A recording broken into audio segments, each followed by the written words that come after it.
paling mampat.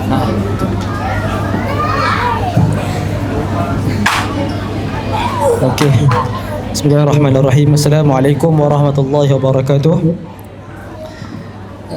Alhamdulillah rabbil alamin wassalatu wassalamu ala asyrafil anbiya'i wal mursalin wa ala alihi wa sahbihi ajma'in. Yang dihormati panel kita pada petang ini, Dr. Muhammad Hadi, penulis prolifik penerbit Ilham Books, yang dikasihi pengunjung-pengunjung dan pendengar-pendengar Pesta Buku Antarabangsa KL 2026 hari ini. Okey, untuk sesi talk event di Ilham Books pada petang ini, kita bawakan penulis yang tidak asing lagi dengan penerbit Ilham Books, iaitu Dr. Muhammad Hadi. Jadi ni untuk sesi petang ni kita akan kupas buku Dr. Hadi yang paling laris lah dengan kami, iaitu buku Bukan PhD Beli, edisi yang kedua. Okey, untuk edisi yang pertama warna kuning, untuk edisi yang kedua warna pink. Jadi tanpa melengahkan masa, kita akan teruskanlah dengan panel kita pada petang ini. Okey, untuk yang pertama, boleh ke Doktor perkenalkan diri sedikit lah untuk cerita sikit latar belakang pada petang ni. Assalamualaikum warahmatullahi wabarakatuh. Terima kasih kepada saudara Amin. Saya ada PhD lah. Yang tu boleh claim lah kan. Saya berlatar belakangkan undang-undang lah, ijazah sarjana muda, undang-undang sivil dan juga syariah. Kemudian ada sarjana juga undang-undang. Kemudian PhD pun dalam bidang undang-undang. Pernah jadi peguam, pernah jadi PTD, pernah jadi pensyarah undang-undang, pernah terlibat dalam kewangan Islam, dan sekarang pun terlibat dalam bidang undang-undang juga. Dan biasalah menyebut sana menyebut sini, jawatan kuasa sini. Di samping menyebut dengan ilham lah. Jadi banyak kerja hakiki dan tak hakiki pun banyak juga. Yang tak hakiki tu antara yang menulis buku lah. Itulah nama. Kalau perasan yang buku pertama saya kan bukan ustaz, bukan peguam kan. Jadi itulah saya sebenarnya. Saya pun tak tahu siapa diri saya sebenarnya sampai hari inilah. Masih mencari identiti. Okey, itu sedikit sebanyak pengenalan tentang doktor. Okey, kita teruskan tentang buku pada petang ini, sesi buku petang ini, iaitu untuk tajuk Bukan PhD Beli ini. Doktor, kenapa doktor memilih tajuk yang demikian? Apa yang doktor cuba sampaikan daripada tajuk ni? Tajuk buku ni asalnya tajuk lain. Tapi tajuk tu terlalu provokatif pada waktu itulah. Dan bila saya fikir-fikir pun betul jugalah kan. Jadi kita penerbit tukar nama judul tu dengan lebih lunak lah. Bukan PhD Beli. Itu pun orang rasa provokatif juga kan. Jadi sesiapa yang terasa terprovok tu, saya tak boleh nak kata apalah. Tapi memang itulah pun tujuan dia. Kerana dia sudah ada kecenderungan yang kita orang menulis ni, ialah doktor ni semua adalah gelaran dunia lah. Dulu alim ulama dia Imam Syafi'i tak ada doktor pun kan. Imam Ghazali tak ada doktor, orang tak bagi PhD pun. Tapi ini adalah satu pengiktirafan pun dia juga. Tapi sudah ada kecenderungan yang orang nak mendapatkan PhD tu dengan cara yang tidak berapa cantik lah. Yang kita tahulah, ini rahsia umum lah, yang sebenarnya bila dia buat kajian bukan dia yang buat, yang dia upah penulis, ghostwriter. Ada kawan-kawan saya yang memang kerjanya ghostwriter lah. Saya rasa Ilham pun ada ada khidmat ghostwriter kan. Ghostwriter tu suka hati lah. Cuma saya tak faham kenapa orang perlu berbuat begitu. Tapi mungkin kerana dia nak orang panggil dia doktor lah. Walaupun dia terpaksa, orang kata bypass sana bypass ni kan. Jadi bagi saya tak sepatutnya begitulah. Jadi itu yang saya yang saya cuba sampaikan dalam buku ni. Yang kalau kita nak dapat PhD tu, buatlah dengan hasil usaha kita, Memanglah susah, mana ada yang senang kan, sebab tu nama dia PhD. Tapi kalau kita buat dan kita ada rasa kita buat tu dengan air tangan kita, dengan kata apa, dengan kesungguhan kita, yang itu pun yang diajar oleh ialah pendeta Zakbar pun, dia buat buku kan, perangai bergantung kepada diri sendiri. Maknanya kita lah yang buat benda tu kan, kenapa kita nak suruh orang lain buat? Jadi apa yang saya cuba sampaikan ni ialah hanya menyambung tradisi intelektual zaman berzaman yang bukannya benda yang pelik pun jadi mudah-mudahan benda tu sampailah. Wallahu alam. Untuk rekod buku ni sangat laris ketika mula-mula dilancarkan. Jadi untuk proses untuk edisi yang kedua ni juga mengambil masa untuk terbit semula. Jadi apa pengunjung pembaca sangat-sangat mengambil perhatian jugalah tajuknya dengan buku ni. Okey, untuk yang soalan yang kedua, bagi pandangan doktor lah, kenapa masyarakat hari ini tertarik dengan gelaran berbanding dengan proses, berbanding dengan kesungguhan proses itu sendiri, tapi lebih kepada hasil, lebih kepada nama dan gelaran tu? Itu kalau tanya saya, kurniaan Allah kepada orang Melayu lah. Maksud dia, orang Melayu ni dia suka kepada tiga ta tu orang panggil lah kan, takhta wanita dengan harta. Takhta tu bukan hanya semata-mata takhta raja ataupun parti politik. Takhta tu kedudukan. Jadi dalam masyarakat Melayu ni dia suka kedudukan, dan kita orang Melayu ni, kita adalah masyarakat yang sangat berpegang kepada budaya feudal, yang kita tak boleh nak nafikan dia tu. Walaupun orang tak suka, orang kata kita tak boleh berjiwa feudal apa semua, tapi itu sebahagian daripada Allah bagi kepada bangsa Melayu kan. Jadi feudalism tu sebenarnya dalam gelaran-gelaran ni pun, sebab tu kita ada orang panggil ustaz, imam, lebay, tuan haji kan. Dia berbeza-beza lah. Kalau encik saja tu macam, sebab tu dalam kerajaan pun dia ada protokol kan.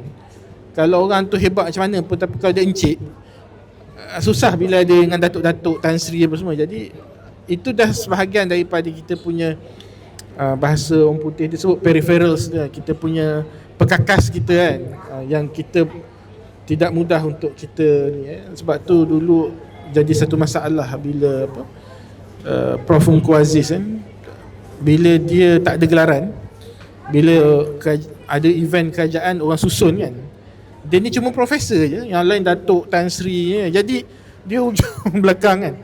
Jadi kerajaan terpaksa buat satu title, itulah Profesor Diraja tu, supaya yang kat belakang tu letak ke depan balik. Sebab dari segi hierarki tu Profesor Diraja tu tinggi jugalah. Kalau profesor yang biasa ni, dia kau belakang sana kan. Jadi itu benda yang bukanlah kata masyarakat kata tertarik, tapi itulah lumrah, sunnah, hampir seolah macam sunnatullah lah. Ibarat kata orang kalau bisnes, kalau tak ada datuk, sama juga soalan. Datuk, walaupun kau bagi sumbangan banyak pun, nama kau belakang lah. Tak duduk meja VIP kan. Tapi itu kita tak salah pun benda tu. Cuma benda tu, gelaran, pangkat, pengaruh ni, apa-apa pun kita jangan simpan, pegang di tangan, jangan simpan di hati lah. Itu yang kata zuhud kan. Ada PhD berapa banyak pun, kalau yalah kan, kalau sombong, kalau tak elok juga. Jadi dapat ilmu ni apa semua, dapatkan title, gelaran, pangkat daripada pensyarakanan, madya, lepas tu profesor, lepas tu nak profesor emeritus lagi. Tak apalah, lalulah semua tu. Tapi make sure yang kita dapat tu ialah yang betul-betul, dan bukan kerana ada saya tulis dalam buku ni. Ini orang nak marah-marah lah kan. Ada profesor emeritus tak pernah tulis satu buku pun, tapi orang panggil profesor emeritus. Dia kata kalau saya, bukanlah kan, saya pun tulis buku walaupun cap-cap ayam je kan. Kata macam mana orang yang tak tulis buku boleh dapat profesor emeritus?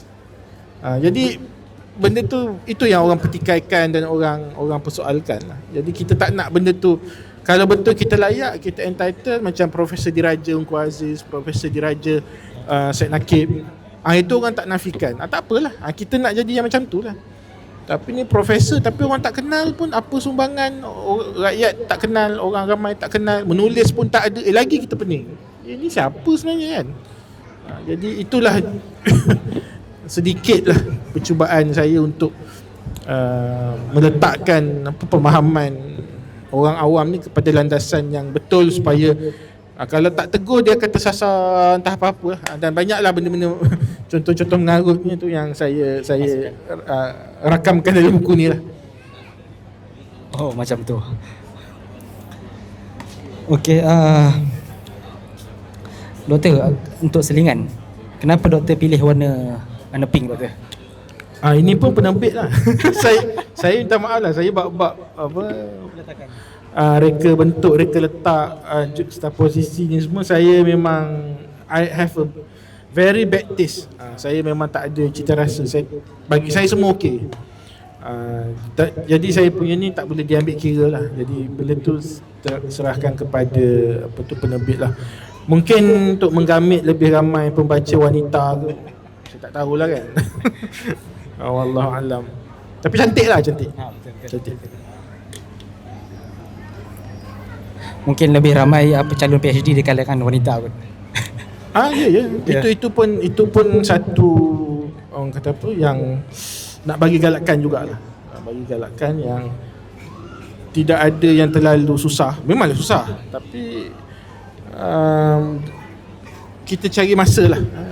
Orang kata apa, dia tak mesti lelaki atau perempuan. Siapa-siapa pun boleh kan. Tapi kalau perempuan tu lebih orang kata apa, mungkin lebih fleksibel, ataupun dia lebih ada ruang kan. Kalau dapat sokongan yang bagus, then kita bagi sokongan lah.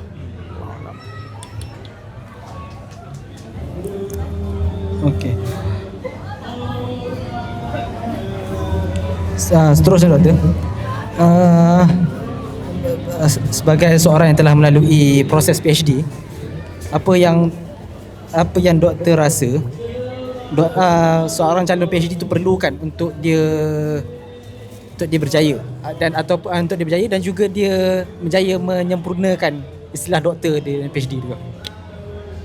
Dia kena usaha sungguh-sungguh lah. Itulah sebenarnya, dia tak ada shortcut. Cuma dia ada tips-tips untuk bagi mudah supaya kita tak terperangkap atau kita tak termasuk perangkap yang salah, ataupun kita tak terpilih jalan yang orang tak buat macam ni sepatutnya. Sebab tu antara yang saya cuba sampaikan dalam buku ni pun ialah tips-tips yang jangan ikut jalan ni. Jalan ni kalau kau ikut, kau akan menyusahkan diri kau. Sebab banyak contoh-contoh yang saya sebut dalam buku ni. Untuk orang dapat PhD ni, dia tak semestinya pandai. Ini kan kata apa pula kan. Tak, pandai tu bukan wajib. Kalau pandai, bonus lah. Maksudnya dia budak first class, dia grade CGPA 4 flat 3.8, itu kalau dia ada, itu bonus. Tapi banyak, saya tulis dalam buku ni, banyak contoh yang walaupun dia first class tapi dia tak siap PhD. Kerana apa? Dalam PhD tu dia ada disiplin yang tertentu, yang kata sungguh-sungguh tu, campuran disiplin.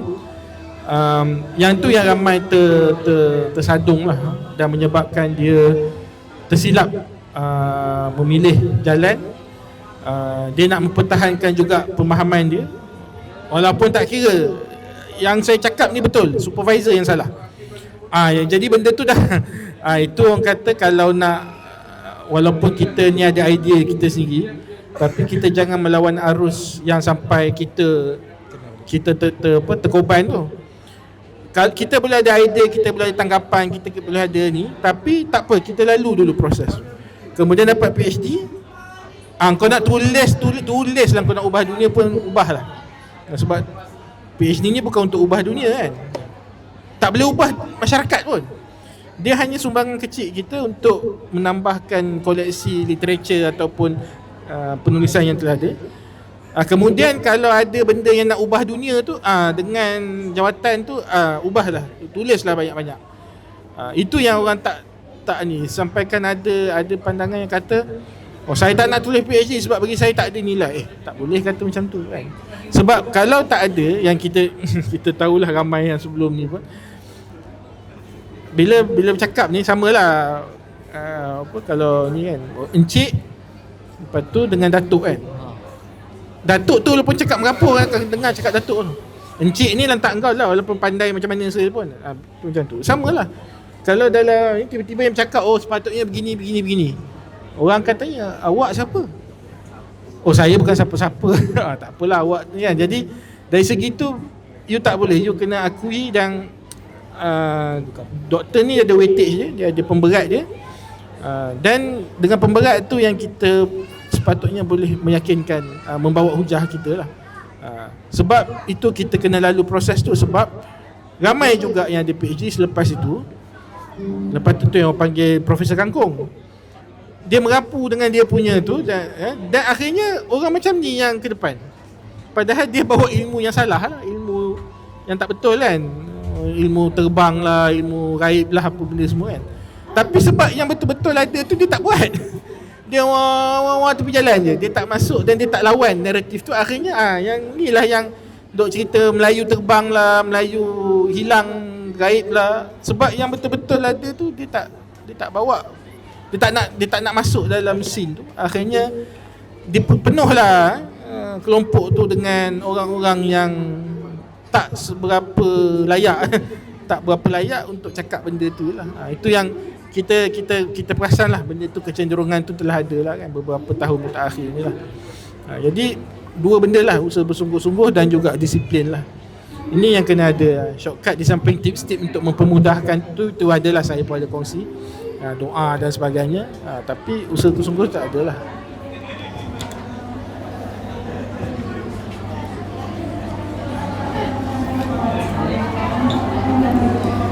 Doktor, boleh ke doktor ceritakan sedikit pengalaman doktor yang dalam buku ni? Sepanjang doktor menyiapkan PhD doktor, apa yang pengalaman yang paling sukar, pengalaman paling manis?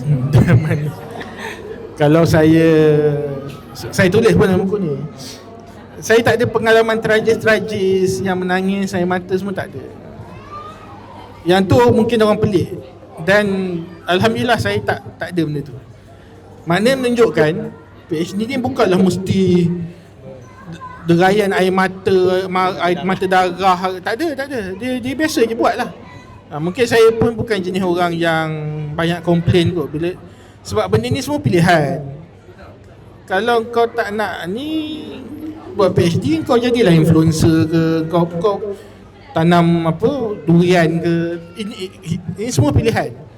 Jadi jual buku kan, apa nak pening kepala kan daripada buat PhD. So bila kita dah buat, saya adalah seorang yang jenis, kalau saya dah kata aku nak buat ni, aku buat lah, tak payah komplain lah. Lecturer aku, supervisor aku gini lah, benda tu tak membawa sebarang faedah pun. Jadi cabaran yang sebegitu tak ada. Dia lebih kepada cabaran yang saya tulis kerana kebetulan saya tulis buat PhD ni masa saya bekerja. Saya bekerja full time.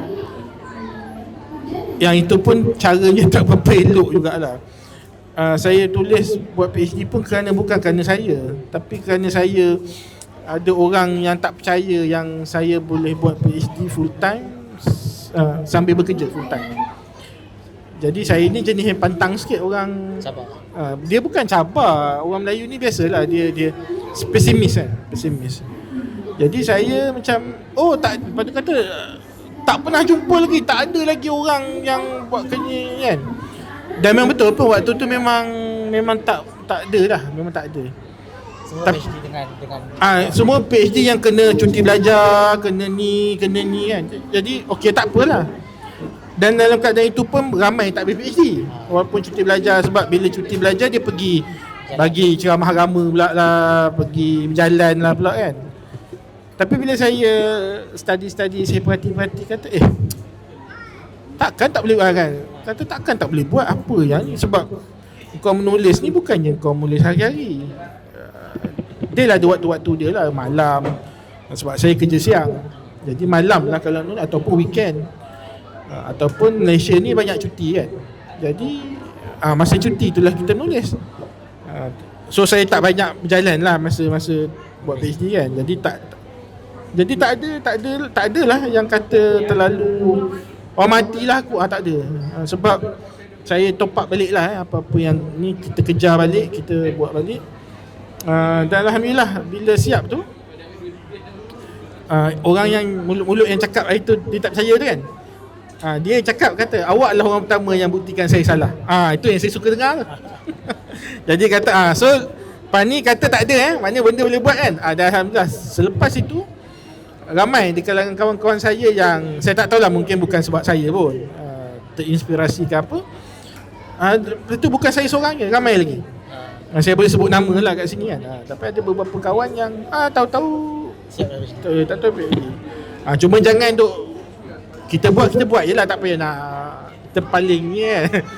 Nak cerita apa, nak kata apa, kerja tak siap lagi tapi duk saya sibuk ni, saya sibuk kan. Jadi itu yang saya kira pengalaman yang menarik. Tak menarik, mungkin orang kata tak menarik lah. Saya biasa saja sebab ada kawan saya tulis dalam buku ni, masa dia buat PhD mak dan ayah dia meninggal dalam masa 10 tahun tu. Jadi dia memang down dan macam-macam hal jadi, sakitnya apa semua kan. Alhamdulillah saya tak dapat benda tu semua. Jadi menunjukkan yang ada kalau PhD yang biasa normal, tak ada yang terlampau terpaling ni ke, tak ada yang biasa-biasa tu ada je. Jadi kita buatlah yang penting kita buat preparation yang betul dan berdoa lah, dan juga banyakkan berdoa lah, dan juga buat cara tu dengan cara yang betul, insya-Allah boleh lah. Dia tak ada yang terlalu pelik-pelik, walaupun ada yang cerita-cerita tragis tu memang banyak. Tapi ada sebahagiannya tu boleh dielakkan, ada sebahagiannya tu dah jadi macam mana kan. Tapi kena bersedialah dari segi kemungkinan yang boleh menjejaskan mental dan fizikal tu, itu boleh berlaku lah pada beberapa masa. Wallahu a'lam. Okay doktor, kita dah 30 minit. Kita masih ada beberapa soalan lagi sebelum kita selesai. Doktor, ketika doktor mengambil PhD dulu, kita masih belum ada AI lagi, masih belum prompt lagi. Sekarang ni untuk zaman ada AI, ada maklumat yang boleh dicapai dengan begini. Adakah doktor rasa peranan universiti dan juga pengajian PhD ni semakin penting ataupun semakin kurang relevan atau macam bagaimana? Dia alhamdulillah lah saya tak melalui zaman tu, kerana kalau zaman AI tu dah ada, saya rasa apa nak cakap saya rasa almost macam kurang bermakna kot. Begini walaupun yelah saya bukanlah lama ni, mungkin 10 tahun lah lepas, tapi dengan keberadaan AI ni kita boleh tahu kualiti penulisan. Dan memang banyak, unfortunately, malangnya zaman yang as we speak now, sedang kita bercakap ni, memang AI ni dah macam jadi disalahgunakan oleh para pensyarah lah. Ini bukan kerja calon PhD pensyarah pun 2 kali 5 kan. Bila kita baca artikel dia ataupun research finding dia ataupun ni,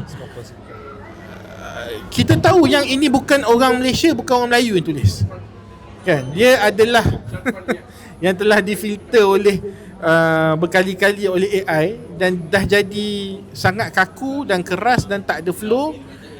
Itu tak boleh tipu lah. Dia boleh tipu orang biasa-biasa, tapi hanya Jauhari mengenal Malikam kan. Yang di kalangan kita tahu, kalau kau contohlah, kau ni cakap orang putih pun tak pandai, engkau ni pun menulis pun tersangkut-sangkut, tiba-tiba kau tulis artikel punya ni kan, yang kita baca pun macam tak logik. Kita tahulah memang AI lah tu. Dan juga keluar istilah-istilah yang tak familiar, bukan datang daripada terminologi atau jargon-jargon kata undang-undang contohnya kan. Keluar benda-benda yang tak, itu tahu memang AI lah tu. saya suka je untuk cakap ini, tapi sesama kawan-kawan lah. Memang kami dalam grup tu, kalau jumpa inilah mana-mana kan, lepas tu forward dalam grup, ni AI lah ni. Kita cakap kat kawan kan, lecturer kan, yang buat tu pun lecturer juga. Jadi kata ni contoh AI lah ni. Ni mana ada perkataan orang guna perkataan dynamism of apa-apa, memang tak ada lah. Jadi benda tu malangnya telah berlaku dan telah di popular. Nak kata disalahgunakan, tidak. AI itu sepatutnya membantu untuk memberi idea. Contoh macam saya tulis, lepas tu saya tak dapatlah perkataan apa yang nak bagi perkataan tu mungkin terlalu keras. Macam ni lah tajuk ni kan, tolong bagi cadangan yang lembut sikit. So dia bagilah 5-10 cadangan. Okay. Tapi kita tetap akan fikir, kita akan pilih antara 5-10 ayat tu, kita akan pilih yang sesuai, yang ni maknanya kita juga yang pilih. Tapi yang orang yang setengah orang, dia memang dia pajak terus kepada AI dan dia tak baca pun. Bila dia baca dia Atas terus. dia tanya macam mana jadi tak ada continuity dan sebagainya. Jadi yang tu yang dia memang dulu bukan masa zaman kita pun memang ada yang untuk detect plagiat kan. Turnitin tu kan, plagiarism tu memang ada. AI ni adalah, dia bukan plagiat lah, dia memberi cadangan-cadangan kan. Tapi cadangan-cadangan tu memerlukan interference ataupun campur tangan kita juga untuk ni. Kalau tak, dia akan jadi kaku dan kita tahu yang benda tu tak, ini bukan kau tulis ni, kita tahu. Dan karya begitu takkan jadilah yang macam ni. Ini dulu mana ada AI kan? Orang takkan ni kan, orang takkan ikut, takkan ada follower dia lah. Walaupun dekat lagu-lagu pun contoh sekarang kan AI kan, dengar sedap lah, tapi dia tak ada jiwa kan. Sama lah macam baca pun. Kalau robot baca, benda tu takkan bertahan lama. Dan itu yang kita harap universiti tak kena buat sesuatu lah, supaya originality tu. Sebab tu orang kata kesempurnaan ni, manusia ni tak ada yang sempurna, tapi ketidaksempurnaan itulah yang menyempurnakan satu karya tu. Kalau dia terlalu sempurna, orang tak jadi kaku dan tak diterima oleh rakyat. Itu secara orang kata berpada-padalah guna AI ni kan. Yang penting kita sendiri ada kemahiran. Tapi kalau kita sendiri tak ada kepakaran dan kemahiran itu, dan kita rely 100% kepada AI, tak boleh lah. Kata saya boleh, dia mungkin boleh lepas lah, dia mungkin boleh dapat PhD apa semua, tapi dia tak boleh jadi macam yang ni semua ni lah. Lain-lain, dia takkan jadi. Dia tak beli tapi dia guna AI PhD dah. Dia boleh, mungkin kalau universiti benarkan gitu kan. Tapi apabila dia nak bercakap contoh, ataupun nak bentang kertas kerja dia, ataupun dia nak bawa gagasan dia tu, dia tak kesampaian lah. Mungkin tak kesampaian, maksud dia tak sampai. Itu yang yalah.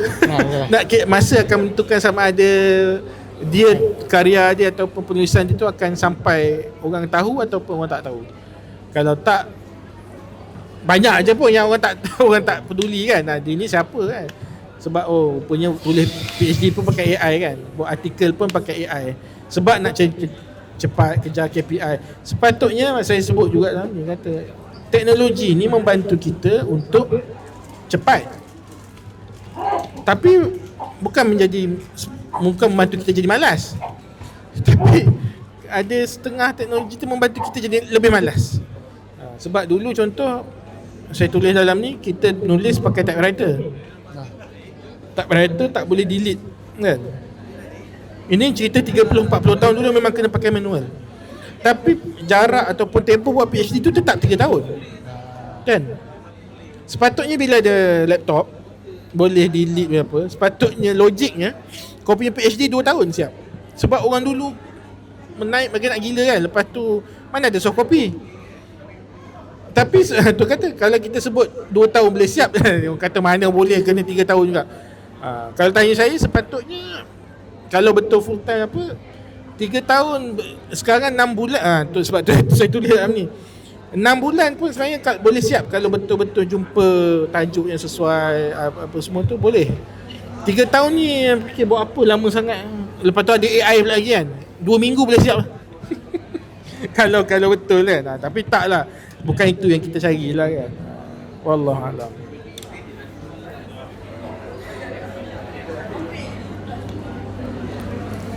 Okey doktor. Okey. Kita ada 2 soalan yang terakhir doktor. Okey, soalan yang kedua ni.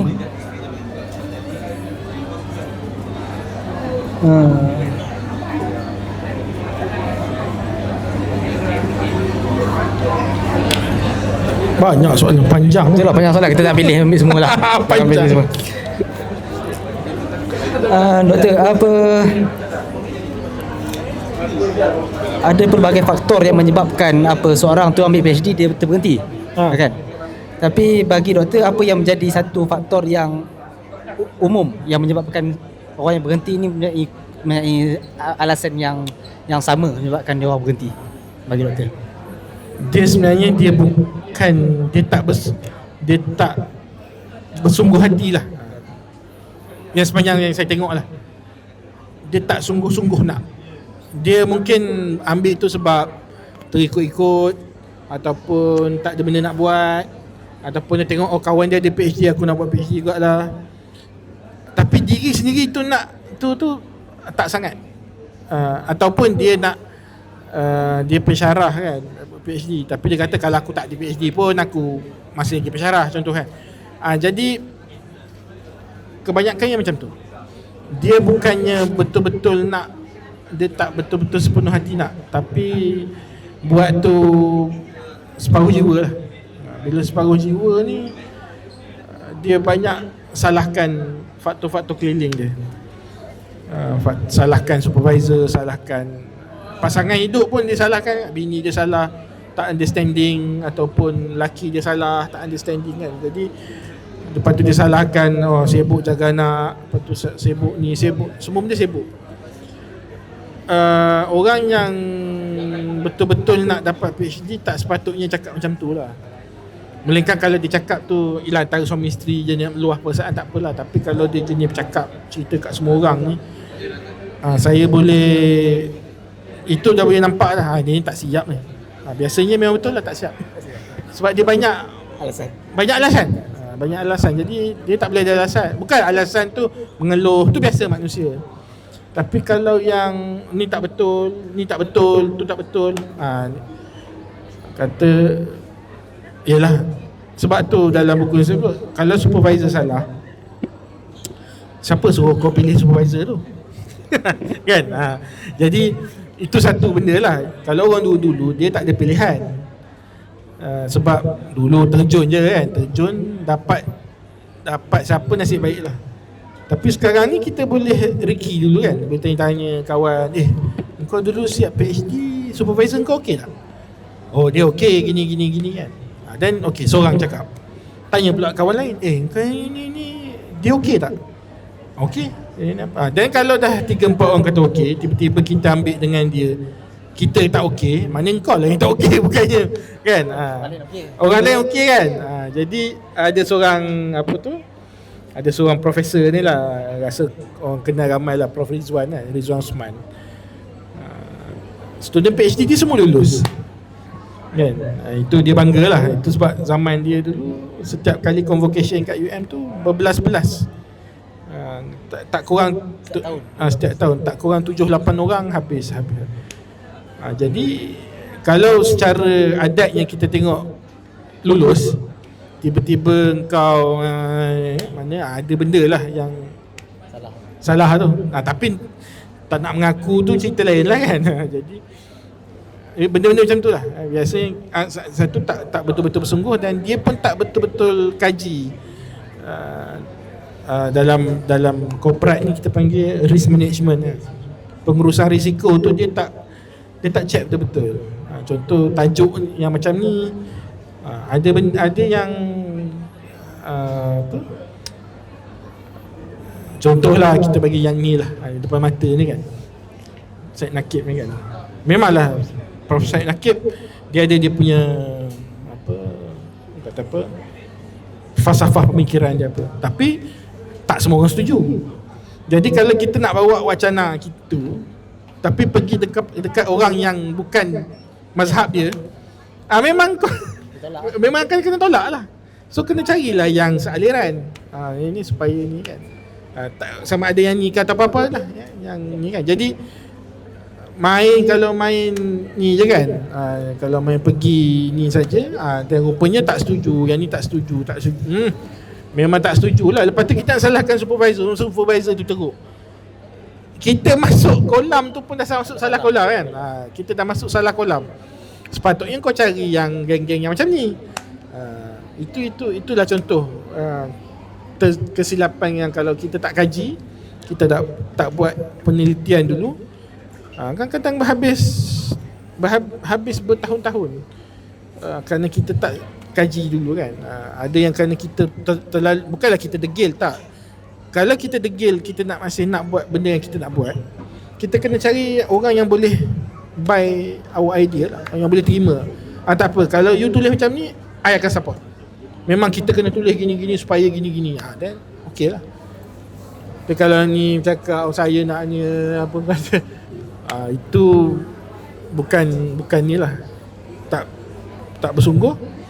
Apa yang kata, yang tak bersungguh, tak bersedia, dan yalah, tak bersungguh dan tak bersedia lah. Itu dia punya masalah dia lah.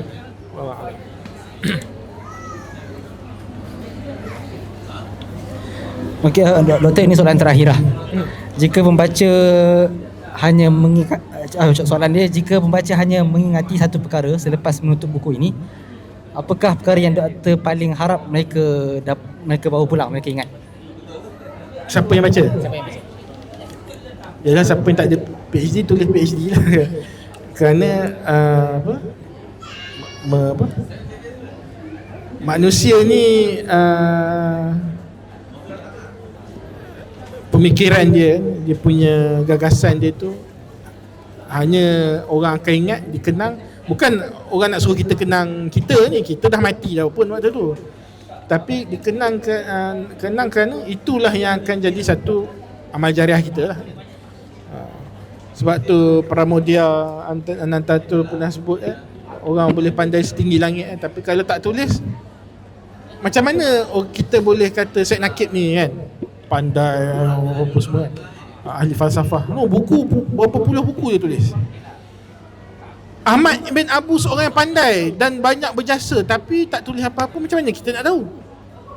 Yang Imam Ghazali, imam-imam besar ni kan, penulisan sampai hari ni orang wacanakan tu kerana apa? Kerana dia menulis. Melainkan kalau kita rasa tak apalah, aku biasa-biasa, aku jual buku je lah kan, senang kan. Yelah, tak apalah, maknanya itu pilihan ni. Tapi kalau kita ada pemikiran, aku rasa benda ni tak betul lah. Sebab ini pun tujuan saya tulis buku ni pun kerana waktu tu dah ada kecenderungan kata tak betul cara orang-orang ni kan. Aku kena tulis lah kan.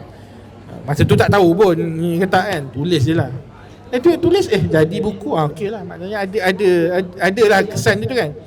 Seorang-korang boleh tunjuk lah kat anak cucu kan, dulu Atuk ada tulis lah buku ni. Siapa baca tak tahulah kan. Tapi sekurang-kurangnya ada lah kan, sekurang-kurangnya ada. Kita tak tulis benda yang menyesatkan ke apa kan. Itu satu lagi, kenapa orang yang betul ni dia kena menulis, kerana orang tak betul pun banyak yang menulis. Bila orang tak betul banyak menulis, orientalis menulis, yang semualah ajaran-ajaran mengarut ni semua tulis kan. Siapa nak lawan yang mengarut ni kalau kita tak menulis yang betul? Jadi kita tak boleh serahkan biarlah dia pandai dia ni kan. Kita kena ada usaha supaya kebatilan tu dilawan, di apa, dibasmi lah, di apa tu ni kan. Kan ada lagu tiba-tiba lagu kan, Tok Guru saya pernah ajar lah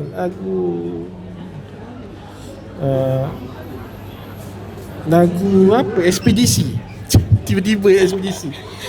lagu Sakinah, lirik ujung dia tulis kan, Lolok tulis kan, yang tinggal bila yang jahat-jahat ni semua kita dah ni kan, kita berjaya padamkan, hapuskan, yang tinggal hanya benar, last sekali kan. Maksudnya kebenaran ni dia akan hidup sendiri, dengan syarat kebatilan takkan hidup dan membawa cerita mengarut tu. Kalau kebatilan tak ada, kau tak payah risau, kebenaran dia akan naik sendiri.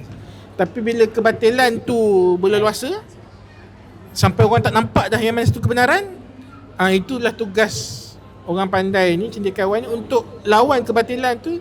Sebab selepas kita lawan kebatilan tu, kebenaran ni kau tak payah risau. Dia dah macam Papa Zola pula kan. Kebenaran ni dia akan hidup sendiri. Itu dia punya ni lah, Tok Guru saya ajar lah. Dia beritahu. So tugas kita ni sebenarnya ialah untuk melawan kebatilan tu. Sama ada menang atau tak kebenaran tu, jangan risau, kebenaran akan menang. Dia akan hidup sendiri, dia akan, kau sekap macam mana kan. Tapi kebatilan tu yang orang kata, kalau istilah Syed Nakib, imposter, pemimpin palsu.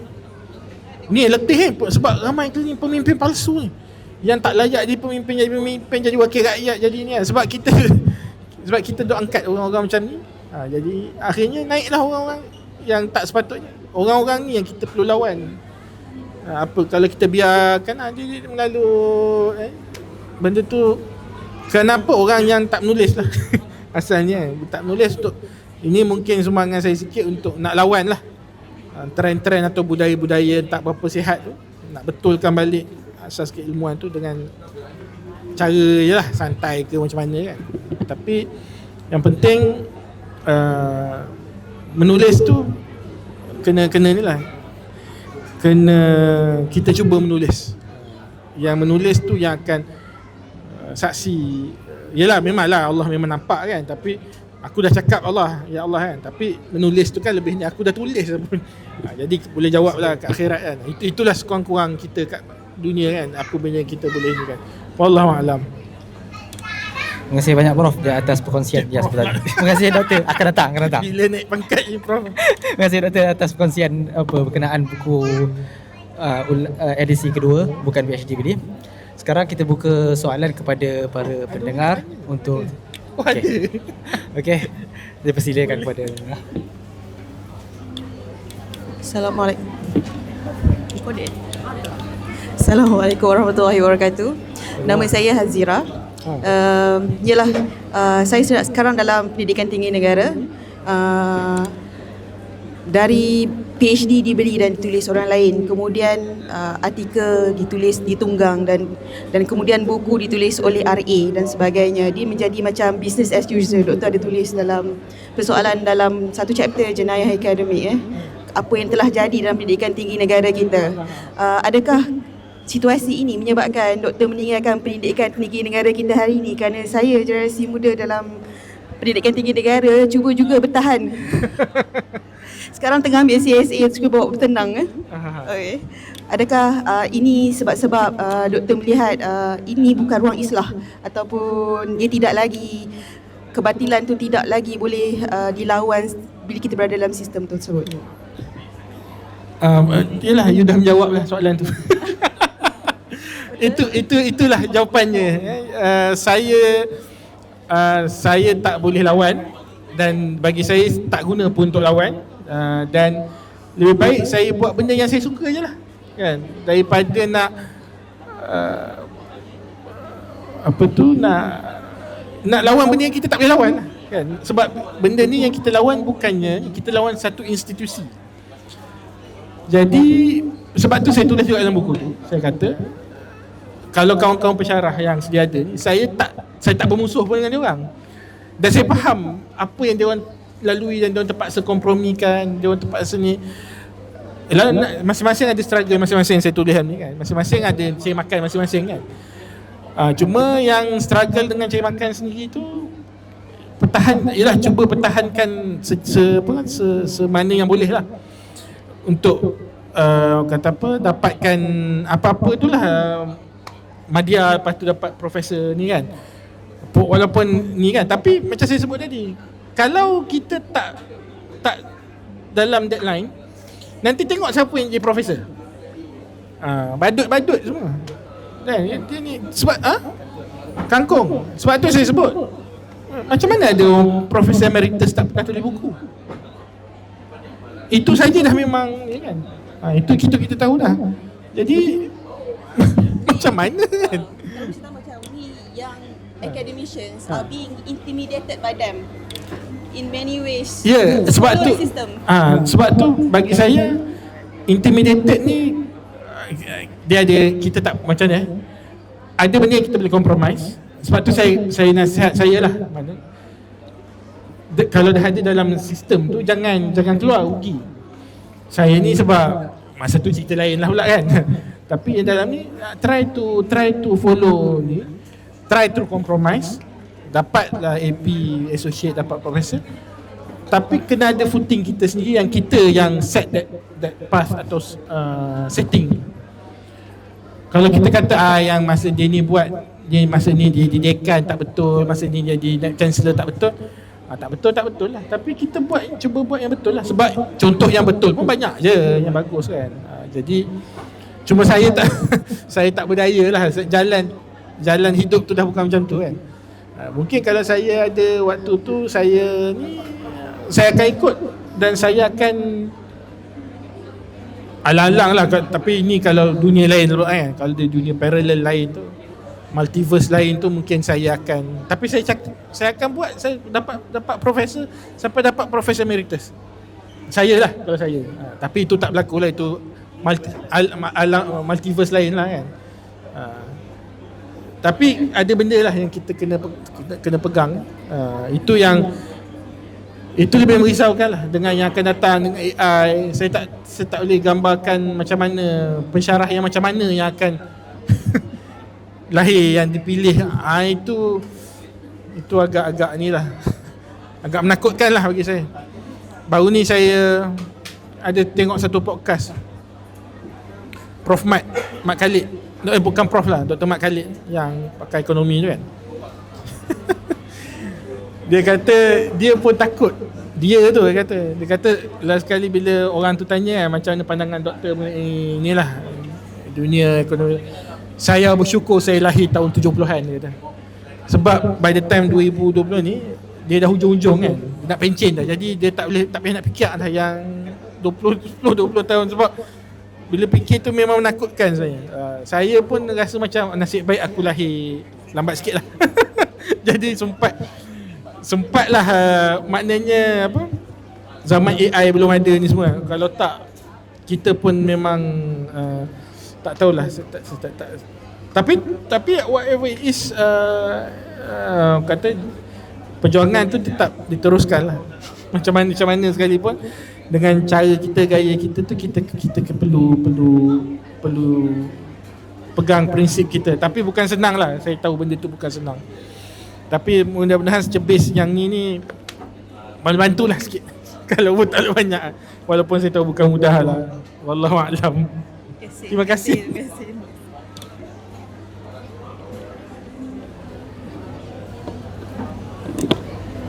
Okey, sikit saya rasa sampai di sini saja untuk sesi talk kita pada petang ini. Diucapkan terima kasih kepada Dr. Hadi di atas kesudian meluangkan masa menjadi panel pada hari ini, dan kepada semua pendengar yang ada di sini sekali. Assalamualaikum warahmatullahi wabarakatuh. Waalaikumsalam warahmatullahi wabarakatuh.